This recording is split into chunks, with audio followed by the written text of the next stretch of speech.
Test match India को जीतना चाहिए था। यह टेस्ट मैच इंडिया का बिजनेस नहीं बनता था हारने का, और यह यंग टीम, यंग कप्तान रिग्रेट करेंगे, क्योंकि इंग्लैंड आपको मौके दे रहा था, इंग्लैंड आपको बार बार मौके दे रहा था। पूरे टेस्ट मैच में आपको इंग्लैंड ने मौके दिए, लेकिन आपने हर मौके पर उनको मौका दे दिया। मतलब कहीं ना कहीं इस टेस्ट मैच में 4 दिन ऐसी लड़ाई थी कि पहले आप। इंडिया ने 500 बनाए, 500 बनाने के बाद टेस्ट मैच कोई आज तक टीम हारी नहीं है, इंडिया हार गई। इंडिया के पास बुमराह थे, लेकिन विडंबना देखिए कि बुमराह जो अकेले इकलौते गेंदबाज, पहली पारी में, दूसरी पारी में फिर वो कामयाबी नहीं मिल पाई। अब मुझे आने वाले मैचों के लिए और फिक्र होती है, क्योंकि ये तो जरूर कहा जा रहा है कि बुमराह ने सिर्फ 3 टेस्ट मैच खेलने थे, बट यहां पर जो बॉलिंग ओवरलोड उन पर डल गया, कहीं ऐसा ना हो कि उनका पैनापन खत्म हो जाए। दूसरी बात है, भारत की बॉलिंग ने बड़ी बुरी तरह एक्सपोज हुई। बैटिंग फिर भी मैं कहूंगा चल गई, क्योंकि अगर 500 हैं, यानी कि 4 बैट्समैनों ने 100 बनाए हैं, तो आप फिर भी ना ये कहोगे कि चलो यार ठीक है। इंग्लैंड ने यह भी साफ कर दिया कि आपको तकरीबन इसी तरह की कंडीशंस मिलेंगी जहां पर बैटिंग करना आसान होगा, सो बैट्समैन तो can relax easy. But England ये कह रहा है कि हमारे पास अगर गेंदबाज नहीं है तो बॉस तुम्हारे पास भी कहां है, इन पाटे ट्रैक्स पे तुम्हारी गेंदबाजी तो हम बिल्कुल खत्म कर देंगे। अब यह भी नहीं मालूम कि बुमराह दूसरा टेस्ट खेलेंगे या तीसरा खेलेंगे, पता नहीं।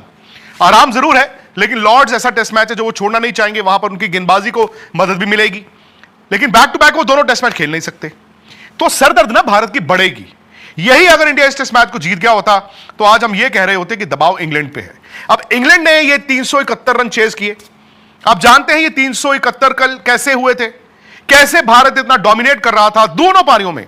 पहली पारी में आपका कोलैप्स हुआ, आपने 7 विकेटें 41 रनों पर गंवाई, लेकिन कल चौथे दिन का खेल याद कीजिए, आपने लास्ट 6 विकेटें सिर्फ 31 रनों में गंवा दी यार।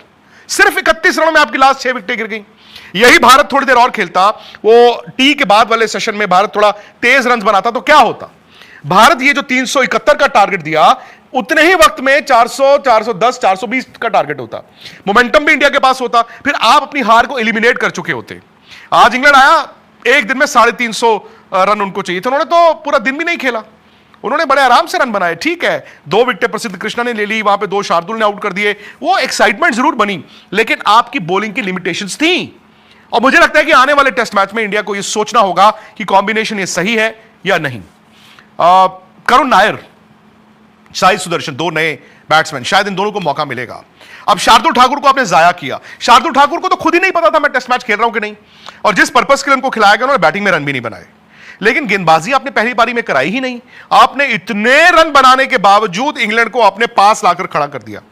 क्यों? क्योंकि बुमराह के साथ कोई गेंदबाज नहीं था, और बुमराह की ही गेंदों पर आपने कैच भी छोड़े। यार कोई एक टेस्ट मैच में 7-8 कैच छोड़ती है टीम, 7-8 कैच, आप अंदाजा लगाइए, 7-8 कैच इंग्लैंड के। अब जीत ही कैसे सकते हो, आप जीत ही नहीं सकते हो। तो जैसे मैंने कहा, अब शार्दुल ठाकुर, आपने सेकंड इनिंग में उनको वैसी बॉल करा दिया फॉर्मेलिटी के लिए, उन्होंने आगे 2 आउट कर दिए। मैच तो शार्दुल ने बनाया, और शार्दुल ने जो भी है, इंग्लैंड में जो आपको लेंथ चाहिए होती है उस पर बॉल भी किया। शार्दुल को आपने कॉन्फिडेंस नहीं दिया। अब सवाल है कि प्रसिद्ध कृष्णा, ठीक है जी, इस टेस्ट मैच में उनकी कहने को विकेटें हैं, but was he effective? Mohammed Siraj के पास बहुत तजुर्बा है यार, बट सिराज भी ना ठीक है, उन्होंने पैचेस में आखिरी दिन थोड़ा सा बॉल अच्छा डाला, बट विकेटें नहीं है। और एक बुमराह कब तक? क्या इंडिया इंग्लैंड स्पेसिफिक गेंदबाजों को चुनेगा, जैसे आकाशदीप को, बट फिर आकाशदीप शार्दुल एक तरह के गेंदबाज हो गए। क्या India left arm fast bowler Arshdeep के पास जाएगा? जा सकते हैं। क्या इंडिया हर्षित राणा के पास जाएगा? बट हर्षित राणा भी प्रसिद्ध कृष्णा की तरह हैं, वो भी थोड़ा हिट करते हैं। सो मुझे ये लगा कि अब ना भारत को आने वाले मैचों में थोड़ा सा, एक तो ये समझना होगा कि हम जीत सकते हैं, कम से कम यह विश्वास होना चाहिए हम जीत सकते हैं। बैट्समैनों को यह विश्वास होना चाहिए कि हमने रन बनाए हैं, 100 बनाए हैं, हम बना सकते हैं। गेंदबाजों ने जो गलतियां की उससे सबक लेना है और आपको गेंद अच्छा डालना है। जो एक चीज इस टेस्ट मैच में, पूरे टेस्ट मैच में दिखी, वो ये थी, ऑफ द विकेट कोई सी मूवमेंट नहीं थी। विकेट भी ऐसा था, ड्राई विकेट था। बर्मिंघम में आमतौर पर आपको ठंड तो मिलती है, बट बर्मिंघम में आपको एक्स्ट्रा बाउंस मिलता है। अगर विकेट पे घास है तो शायद आपकी bowling comes into play, but अगर घास नहीं है, सो इंग्लैंड ये जानता है कि वो इतनी लंबी बैटिंग करते हैं कि वो इंडिया को अपनी बैटिंग के बूते हरा सकते हैं। अब इस गेंद के साथ भी, ड्यूक्स के साथ भी भारत के गेंदबाज एडजस्ट नहीं हो पाए। स्विंग मिला ही नहीं, सी मूवमेंट भी नहीं मिली, वो भी आपको एडजस्ट करना होगा। तो ओवरऑल मतलब शायद इस सीरीज के बाद ये टेस्ट मैच एक पिवटल पॉइंट बन जाएगा, जहां पे आप ये कहेंगे कि काश ये मैच जीता होता तो हम सीरीज में पीछे ना लगे होते। अब ना इंग्लैंड ने आपकी कमजोरियां देख ली हैं। इंग्लैंड जानता है कि जब 15 मिनट वो दबाव के आते हैं, आप उस दबाव को हैंडल नहीं कर पाते हैं। इसी से आगे आने वाले मैचों में सबक लेना होगा।